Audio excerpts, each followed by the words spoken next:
Ahí les sale un aviso para que ustedes aprueben la grabación. Me dicen si lo están viendo. Sí, profe. Bueno, entonces voy a compartirles la presentación.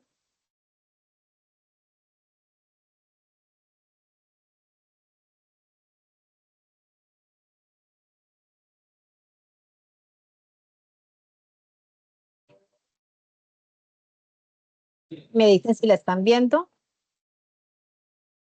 Sí, señora.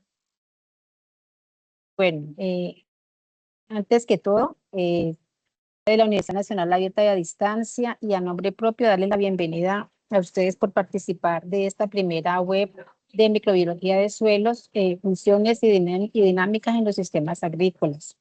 Igual también agradecerles por el tiempo que ustedes tienen y dedican a este espacio, porque soy conocedora de que todos tenemos a veces algunas dificultades y poder participar. Bueno, perdón que se me fue la diapositiva. Eh, Esta primera web hace referencia al resultado de aprendizaje 1, analizar las funciones ecosistémicas y culturales de los sistemas agrarios para reconocer estrategias técnicamente viables, ambientalmente sostenibles, socialmente aceptables para el fortalecimiento del sector productivo en la región. Ustedes, como parte de la tarea 1, tenían de hacer un trabajo relacionado con el fundamento de la microbiología del suelo. Íbamos a mirar algo de ecología del suelo, historia. Íbamos a mirar los grupos microbianos, sus características de macrobiota, mesobiota, microbiota y relacionado con el metabolismo, la nutrición, transporte, factores de crecimiento y producción de energía. Bueno, yo en esto no me voy a enfocar mucho porque esto es relacionado con la tarea que ustedes resolvieron. Vamos a mirar la tarea 2, que es la interacción planta-suelo, microorganismos, el entorno microbiano, ¿cierto? Los factores que afectan la microbiología del suelo, como son clima, las actividades agropecuarias, la intervención humana, la distribución de los microorganismos en el suelo que hacen referencia a la retrófica y las interacciones tanto benéficas como perjudiciales. ¿Cuál es la introducción de esta web y de este curso? El curso de microbiología de suelos es una disciplina que estudia los microorganismos, incluyendo bacterias, virus, hongos y protozoarios que habitan en el suelo y su papel en los ecosistemas terrestres, donde se explorará la diversidad microbiana del suelo, las interacciones entre microorganismos y su entorno, la importancia de la microbiología del suelo en la agricultura, la ecología y el medio ambiente. Como objetivo general es comprender y evaluar el impacto de la diversidad microbiana del suelo y su función en los ecosistemas terrestres por medio del desarrollo de habilidades prácticas en técnicas de laboratorio para el análisis de los microorganismos del suelo. Vamos a conocer un poquito de la historia, porque es importante conocer esta historia, y es que nosotros vemos que la microbiología del suelo lo miramos como un viaje a través del tiempo, y donde vemos cómo Zacharias Janssen desarrolla el primer microscopio, el cual fue hecho de tubos y de lentes que le permitían ver un poquito más allá de lo que normalmente la vista puede ver.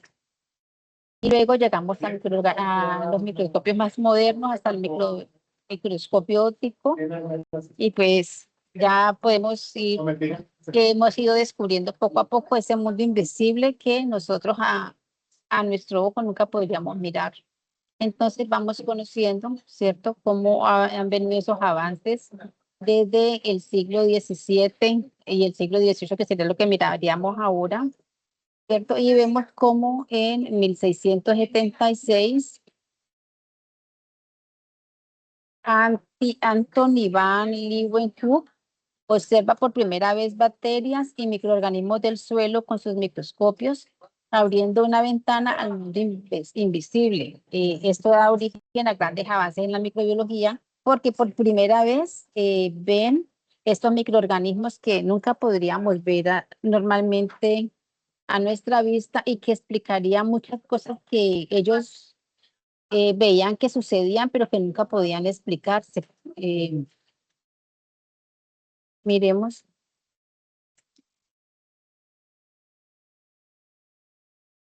Ya en 1779, con Jean-Baptiste Lamarck, que propone que los organismos vivos pueden cambiar con el tiempo, sentando bases teóricas para comprender la evolución microbiana.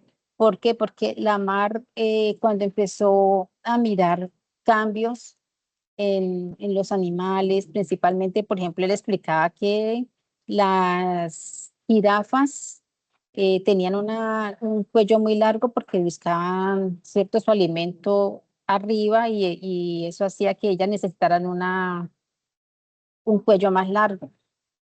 Y, por ejemplo, que los dedos, el número de dedos dependía de que la mano se necesitaba y iban apareciendo dedos.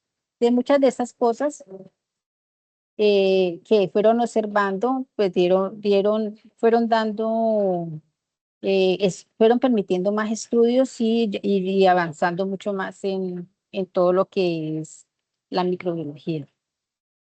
Miremos, vamos a hablar en 1877, ya en el siglo XIX, y vamos a mirar la teoría celular con Schleiden y Schwann, que establecen que los microorganismos son unidades fundamentales de vida, para toda la microbiología moderna.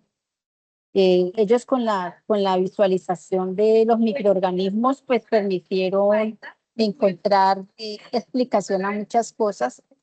Por ejemplo, ya en 1877, con la clasificación bacteriana, Ferdinand Koch clasifica las bacterias y reconoce su papel crítico en la descomposición de la materia orgánica del suelo. ¿Y esto por qué es importante? Porque ellos veían que las plantas se morían, los animales se morían y que ese material con el tiempo desaparecía y ellos no explicaban qué pasaba allí.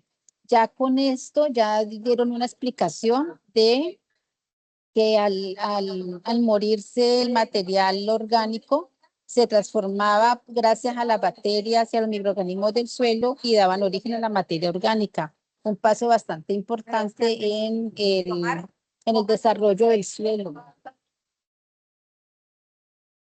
Ya viene luego, en 1885, la teoría de los gérmenes con Luis Pasteur, que ha sido de mucha importancia porque Luis Pasteur en sus investigaciones y en sus observaciones demuestra la pasteurización y la teoría germinal esencial para comprender la salud del suelo y la transmisión de enfermedades. ¿Qué quiere decir esto? Que él empezó a observar, por ejemplo, que si él tenía material guardado que no se dañaba, la gente no se enfermaba, pero sin embargo, si él dejaba material expuesto, por ejemplo, alimentos, estos se dañaban y la gente los consumía, pues la gente se enfermaba y empezaron a darse protocolos de, de salud, ¿sí? De cómo cuidarse la gente, protocolos fitosanitarios, protocolos sanitarios para la salud humana. Y en cuanto a la pasteurización, él vio que si él calentaba la leche y calentaba algunos otros alimentos, él destruía esos microorganismos que veía en su entorno. Y de allí pues la importancia de la pasteurización. Bueno, ya entrando un poquito en el siglo XX, ya vemos que en 1888 ya se habla de la fijación del nitrógeno y que el Rigel y Walfar identifican y estudian la fijación biológica de nitrógeno, proceso vital para la fertilidad del suelo, observando bacterias que ocasionan o que ayudan a la nutrición del suelo. En 1828 ya se desarrolla la penicilina con Alexander Fleming y es donde empiezan ellos a mirar cómo los antibióticos ocasionan de que las bacterias no crezcan. Ellos empiezan a hacer experimentos donde colocan bacterias, colocan antibióticos alrededor y miran, por ejemplo, que donde están los antibióticos la bacteria no crece, sin embargo la bacteria crece hacia donde no hay antibióticos o se mueren. Y esto es muy importante porque hoy día se hace mucho control microbiano tanto en la salud humana, salud animal y a nivel de los cultivos. Ya en 1940 y 1950, ya con la microscopía electrónica, pues ya hay nuevas técnicas de cultivo que caracterizan la diversidad microbiana del suelo con precisión. Ya hoy día pues se tiene identificado genéticamente mucha de la microbiología del suelo.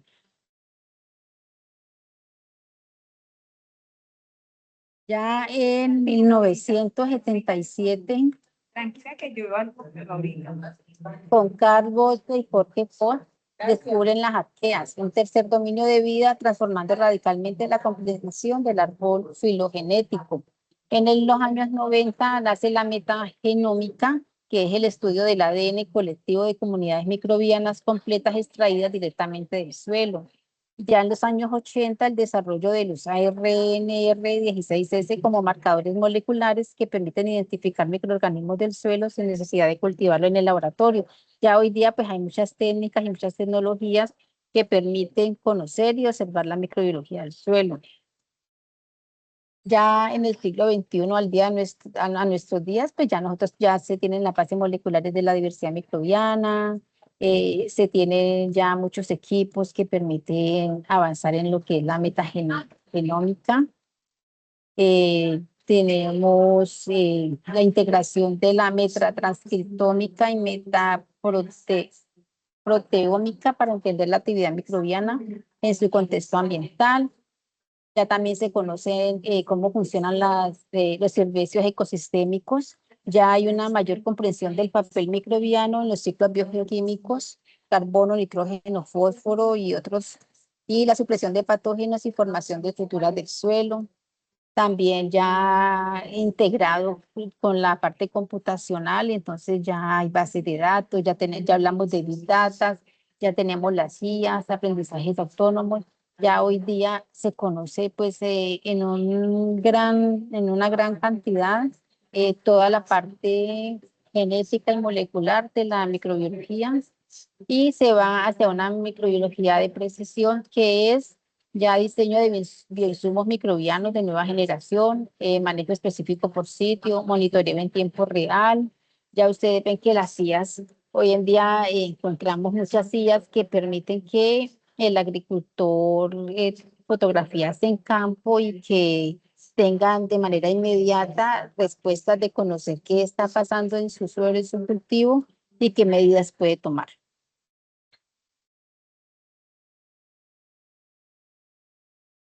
Bueno,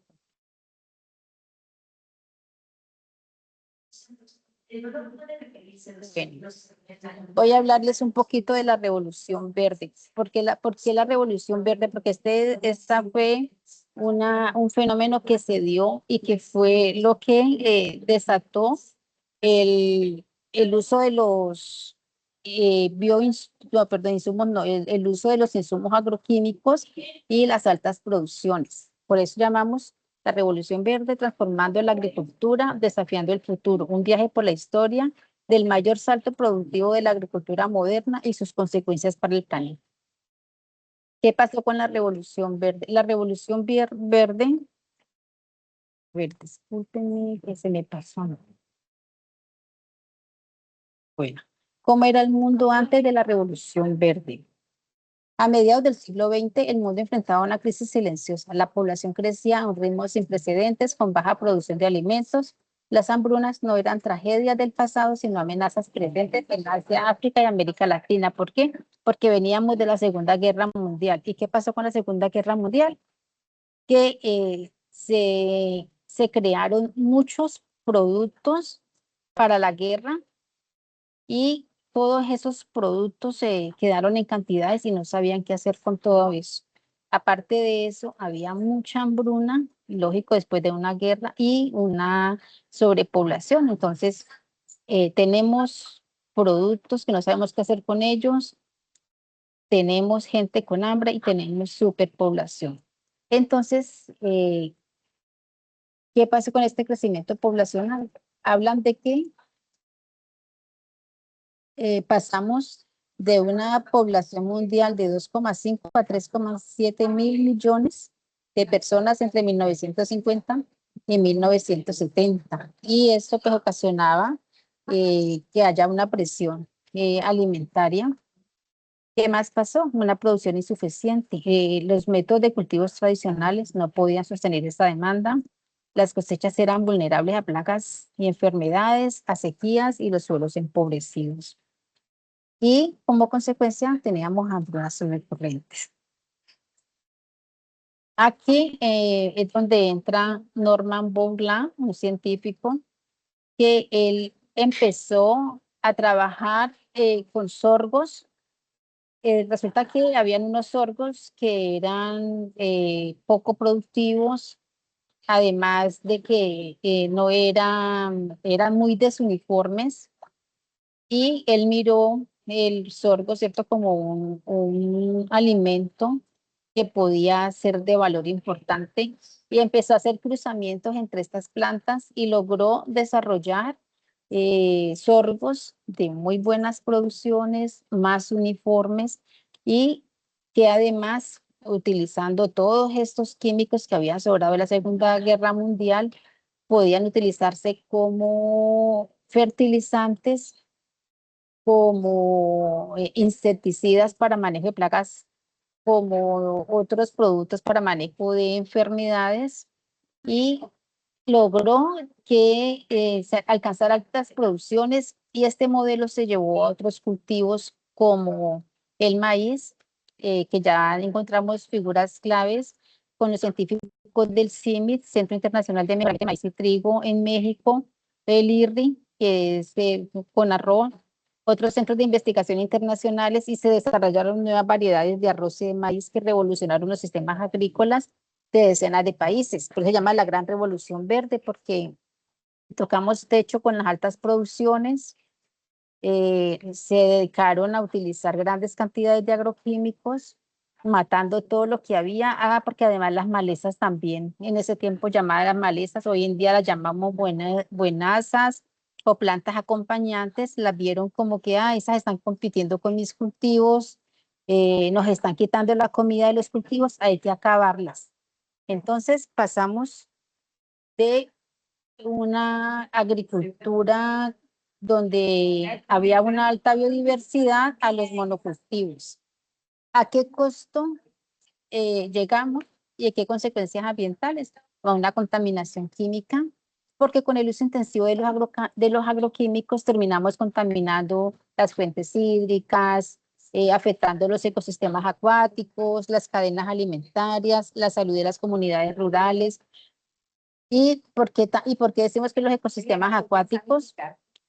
Primero, tenemos en cuenta que estos productos a través de los niveles freáticos, ¿cierto? Contaminan las aguas internas, también a través de las lluvias, de los riegos, estas pues, llegan a las fuentes hídricas, y también el tener los suelos descubiertos, tenemos otro tipo de contaminación que se llama una contaminación eólica por el viento, y es que al tener el suelo descubierto, este polvo llega a los acuíferos, a las fuentes de agua, y afecta a nuestras especies que están dentro de las fuentes de agua, porque ellas no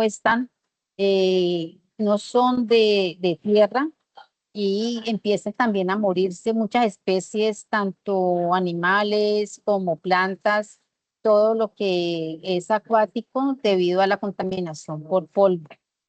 Y este es un problema que es bien grave y que se ha tratado pues de trabajar mucho a nivel de los agricultores para que no tengan los suelos desprotegidos. También agotamiento hídrico, porque lógicamente estos grandes cultivos requieren un manejo intensivo de riego que lleva a una sobreexplotación de los acuíferos, y no se tiene en cuenta que hay que devolver y recuperar lo que estamos gastando. En pérdidas de la biodiversidad, porque pasamos de un cultivo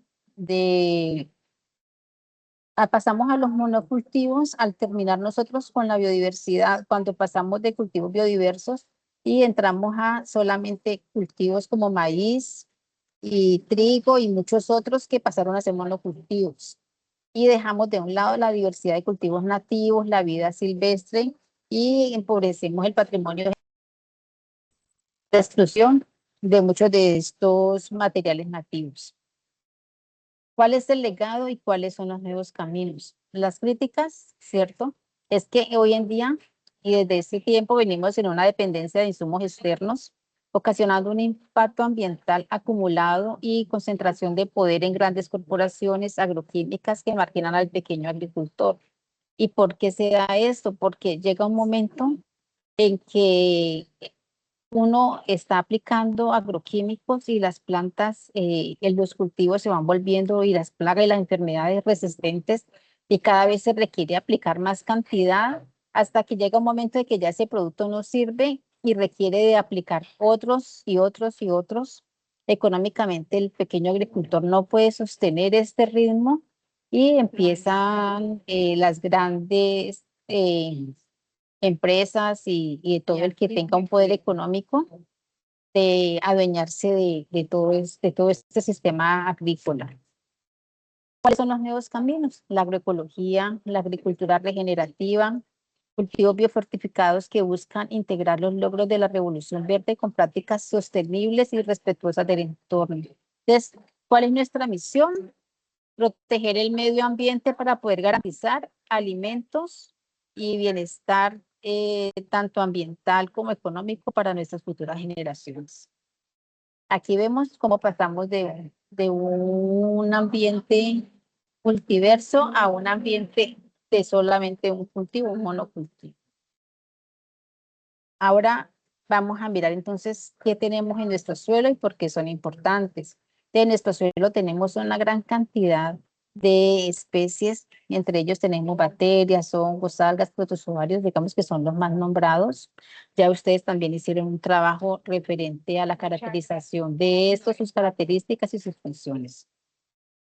¿Cuáles son las funciones claves de la microbiota del suelo? El ciclo de nutrientes, porque ellos se encargan de descomponer la materia orgánica y liberar aquellos nutrientes y minerales para que la planta pueda tenerlos, hacerlos asimilables. Son importantes en la formación de estructura del suelo. ¿Por qué? Porque ellos al descomponerse se vuelven como un tipo de pegante que permiten que el suelo se una y hayan esos poros que son importantes para la respiración y para el flujo del agua y también para que las raíces se puedan mover. Y importantes en la protección contra los patógenos. Los microorganismos dañinos compiten, ¿cierto?, con microorganismos que son benéficos y se cuida la microbiota donde está la planta. Tenemos, por ejemplo, como ejemplos de estos, el tricoderma. El tricoderma es un hongo que él se organiza alrededor de la raíz y crean una barrera protectora y cuando llega un patógeno, este se localiza en el suelo, pero no logra llegar a afectar la planta. ¿Qué es lo importante que nosotros tenemos que tener aquí? Es que en el suelo encontramos de todo. Mientras haya equilibrio, no van a haber patógenos. Todos van a estar comiendo, todos se van a estar alimentando, todos se van a estar nutriendo y todos van a estar en equilibrio. Pero cuando nosotros rompemos ese equilibrio es cuando vienen los problemas. ¿Por qué son importantes los microorganismos? Tenemos microorganismos promotores del crecimiento vegetal, porque ellos nos ayudan a la fijación del nitrógeno, como son las bacterias conocidas como Rhizobium, que convierten el nitrógeno atmosférico en formas directamente utilizables por las plantas, reduciendo la necesidad de fertilizantes sintéticos.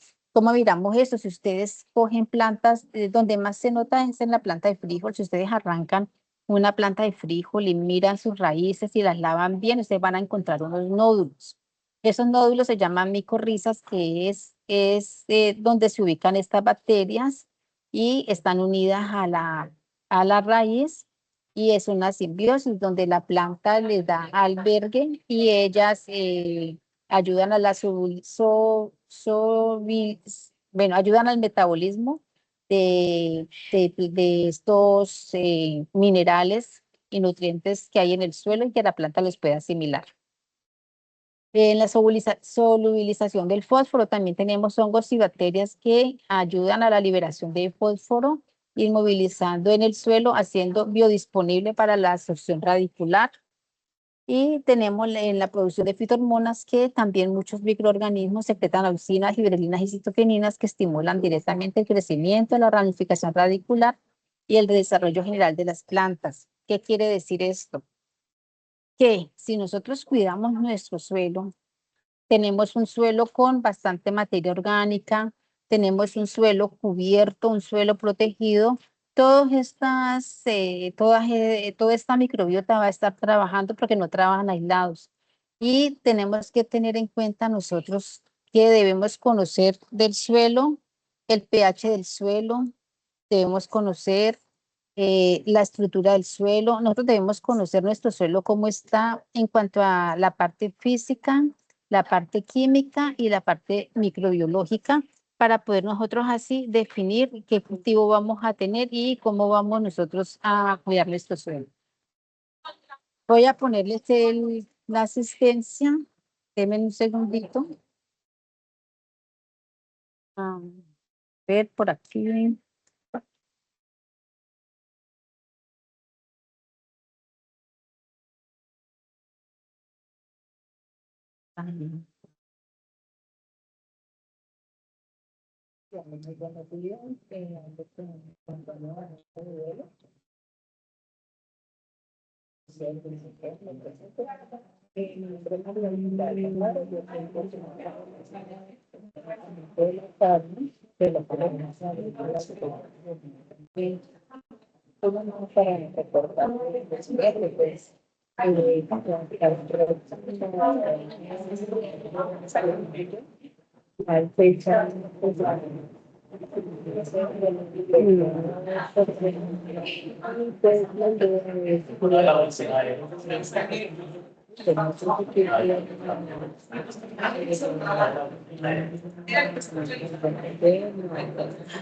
Disculpen, denme un segundito que estoy tratando de copiar.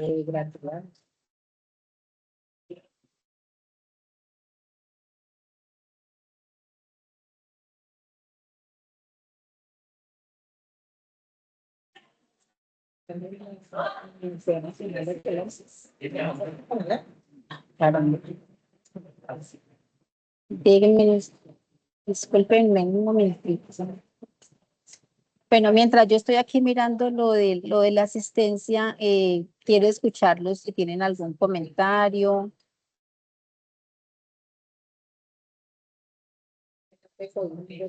Eh, Jóvenes, ¿me escuchan?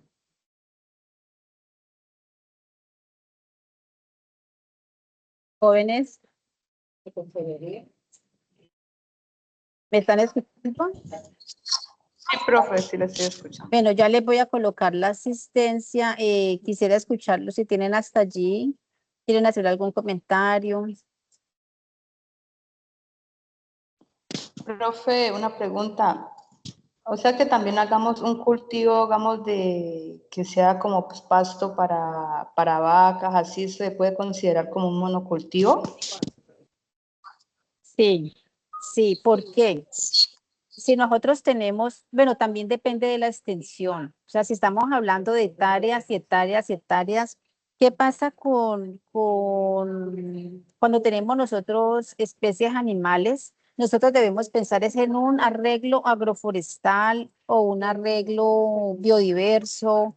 Bueno, hay mil formas y ¿cuál es la idea? Es que el animal no solamente consume pasto, sino que él tiene otras necesidades. Los animales necesitan alimentarse primero, segundo, ellos necesitan, eso se llama sombrío, descanso, bienestar. Eso se llama bienestar animal.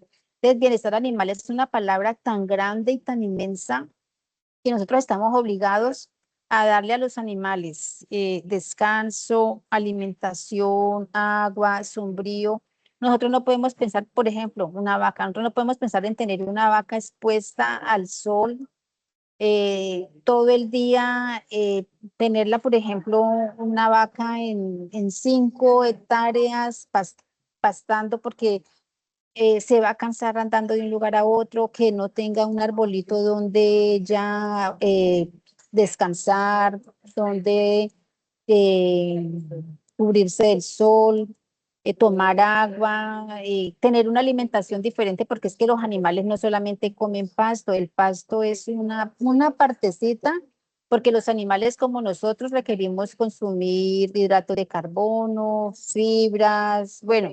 Entonces, cuando yo hago un arreglo agroforestal, yo primero que todo, esas áreas las divido según la carga, porque también tenemos que tener en cuenta que dependiendo del suelo, si es un suelo plano, si estamos en ladera, hay una capacidad de carga de acuerdo al sistema pecuario que se tiene de un número de unidades de cabeza por área. Si es estabulado, si es semiestabulado, si está a libre exposición.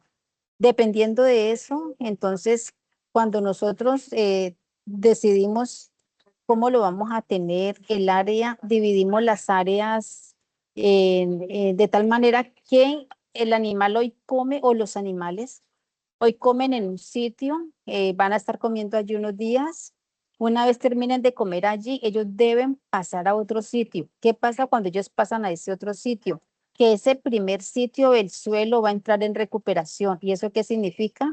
Que el pasto va a volver a crecer, los microorganismos van a estar allí presentes.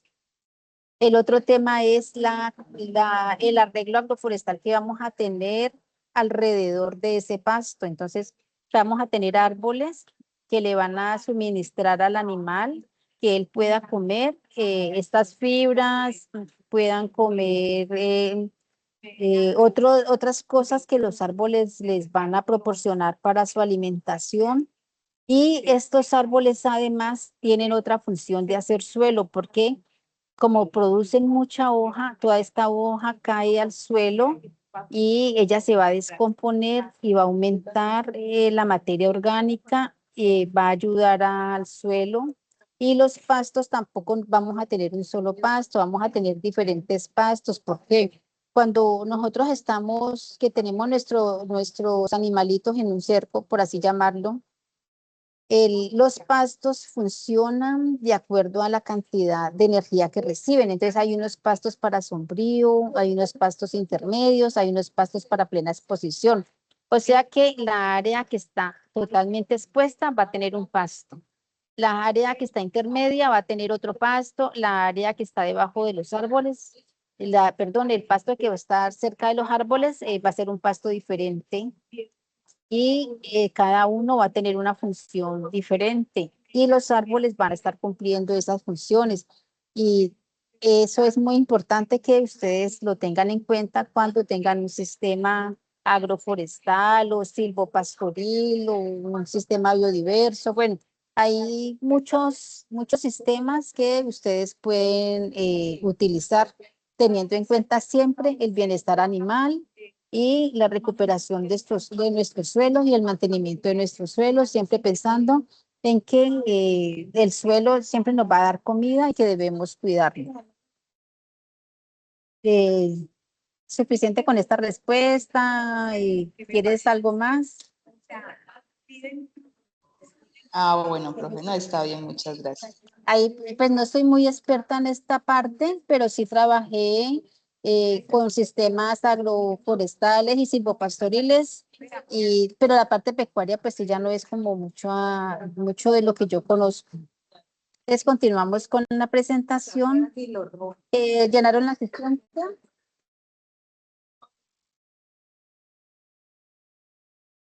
Jóvenes, ¿me escuchan? Sí, profe, sí, ya. ¿Ya llenaron la asistencia a todos? Yo no, todavía no. Pero sí quiero saber si tienen acceso, que sí la puedan llenar. Sí, señora, ya la acabé de diligenciar. Usted puede ver Bueno, perfectamente el formulario. listo. ¿Me confirman que están bien presentación? Sí, señora, está en la diapositiva donde dice formulario de asistencia a estudiantes. Bueno, muchísimas gracias. Bueno, vamos a ver entonces cuál es el futuro, ¿cierto? Con la microbiología y cómo esta microbiología es importante hacia una agricultura sostenible y resiliente. ¿Esto qué quiere decir? Que la agricultura la vamos a sostener y esta agricultura siempre va a estar en un cambio continuo. Esta frase la coloqué porque me parece muy bonita. La salud del suelo es la salud de nuestros cultivos y de nuestro planeta. Comprender y aprovechar la microbiología del suelo no es solo ciencia, es la base de un sistema alimentario seguro para las nuevas generaciones. Un suelo sano es la base para los cultivos productivos y resilientes. ¿Qué quiere decir esto? Estamos en cambio climático y ya hoy día no sabemos cuándo llueve mucho, calor extremo. Entonces, si nosotros tenemos un cultivo sano, estos cultivos siempre van a saber y van a poder escapar a todos estos cambios climáticos. Es ciencia aplicada porque tenemos la biotecnología al servicio del agricultor. Y ustedes tienen biotecnología en sus casas, ustedes pueden desde sus casas producir sus insumos, desde sus fincas y un futuro seguro, una agricultura sostenible para todos. Bueno, hasta aquí ya, jóvenes, ya estoy pues por terminada la presentación. Esta pues es la conclusión de todo este tema. Los escucho, ya ustedes me dirán. Voy a dejar de compartir. Aquí dejo de compartir y los escucho. Miramos si dejamos allí, si quieren de pronto, si tienen dudas, ya ustedes me dirán.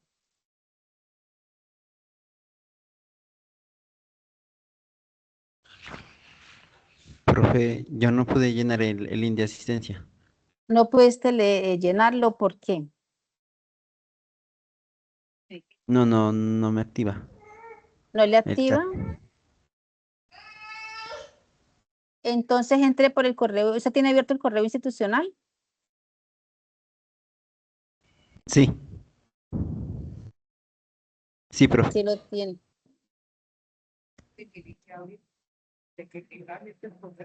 Dice que se tiene abierto, me dicen que se tiene abierto el correo institucional, pues debe abrirlo, pero bueno, no se preocupe por eso, si no puedes abrirlo. Voy a ver si de pronto te mando un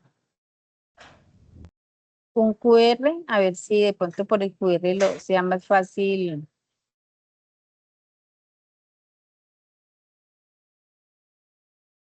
copiarlo. Bueno, profe. No sé qué pasó aquí. Fíjate que no he podido copiarlo. A ver.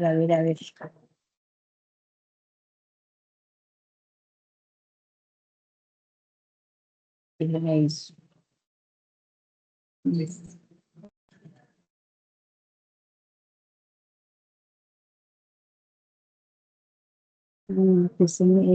implica.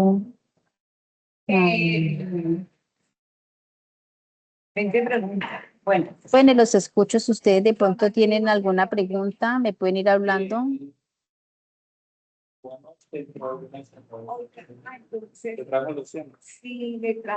Mira que no me deja. ¿Qué pasa aquí? Bueno, voy a dejar de grabar. Pues no pude compartirte. Persona que nos va a acompañar ay, bueno, las que nos va a acompañar a lo de campo o al laboratorio. ¿No les escucho? Que si usted no es la persona que nos va a acompañar a lo del laboratorio, ¿Cuándo? esa está para el 11 de junio. Sí, yo creo que, acuérdense que, bueno, para junio no sé decirles, por este mes de mayo, los laboratorios para lo que es la zona centro-sur están de forma virtual. Para junio aún no tengo conocimiento. Entonces, no sabemos para junio cómo vaya a estar la situación. Estaremos pendientes y nos estaremos comunicando. Ah, ok. Sí, porque hagamos, digamos que aquí en el campus está para el jueves 11 de junio, que es virtual, y el 20 de junio, que es en la sede de Cali, que es presencial. Pero aún no sabemos cómo vaya, que nos digan cómo vaya a estar la situación de orden público. Todo va a depender de cómo esté el orden público, si se va a hacer presencial o virtual. Ah, bueno, profe, gracias. Bueno, entonces, no sé, ¿alguien tiene algo más para apuntar, para anotar, que quiera preguntar o damos por terminada la sesión?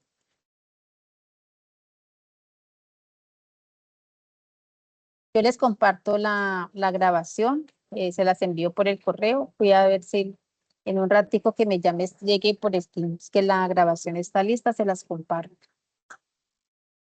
Entonces, muchísimas gracias. Gracias por compartir este rato y ya cualquier inquietud que tengan puede ser por ti, por el correo, por los foros. Les recomiendo que alimenten los foros. Les recomiendo que hagan sus tareas. Les puedo preguntar, ¿todos ustedes enviaron su primera y segunda tarea? Bueno, toda la tarea 2 todavía está pendiente. ¿La primera tarea la mandaron todos? Sí, profe, yo Señora. sí. John James, Diego Andrés. Sí, Bueno. profe, las 2 tareas ya fueron enviadas. Listo, listo. De pronto, si alguno de sus compañeros que ustedes conozcan y saben que no la han enviado, dígales que yo estoy recibiendo la tarea porque a mí me interesa que ustedes culminen bien sus cursos con buenas notas, porque el objetivo de la universidad es que salgan estudiantes con muy buen perfil. Ya en este momento se saben que la universidad tiene mucho reconocimiento y yo personalmente trabajé con estudiantes, bueno, estudiantes no ya profesionales de la UNAD, muy buenos. Todo el tiempo tuve profesionales trabajando conmigo, ayudé en su formación práctica y les digo que son muy buenos. Entonces, muchachos, para adelante y estudien mucho, hagan sus actividades y lo que ustedes necesitan. La universidad siempre tiene acá docentes que están dispuestos a colaborar con lo que ustedes necesitan. Ya voy a dejar de compartir. Mira, pues es que dejé de compartir. Muchas gracias a todos, que tengan un feliz día. Hay una foto, pongan las cámaras para que tomemos la foto.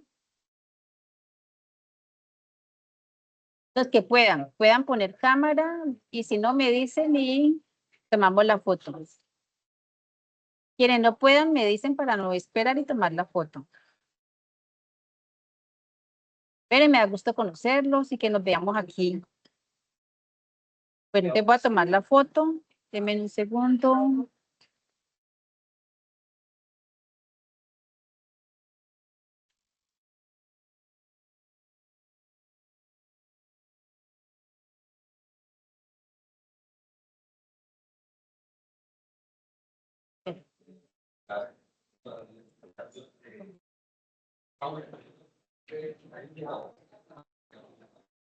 Ay, caramba, no se me alcanza a ver.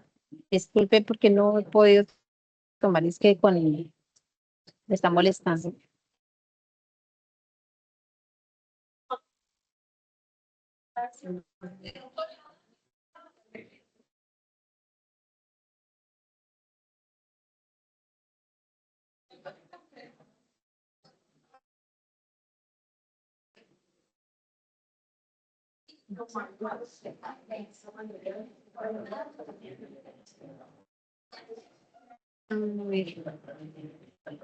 Ay, caramba. Sí.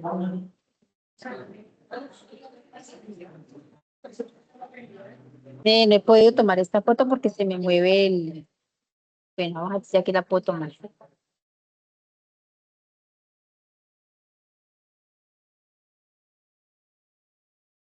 Ahora sí. Muchas gracias. Muchas gracias, profe. Bueno, ya voy a dejar de compartir. Mira, por dónde es que deje de compartir. ¿Por dónde dejo de compartir? Por aquí, ¿no? ¿Compartir qué? Dejar de compartir la grabación. De los 3 punticos. De acá.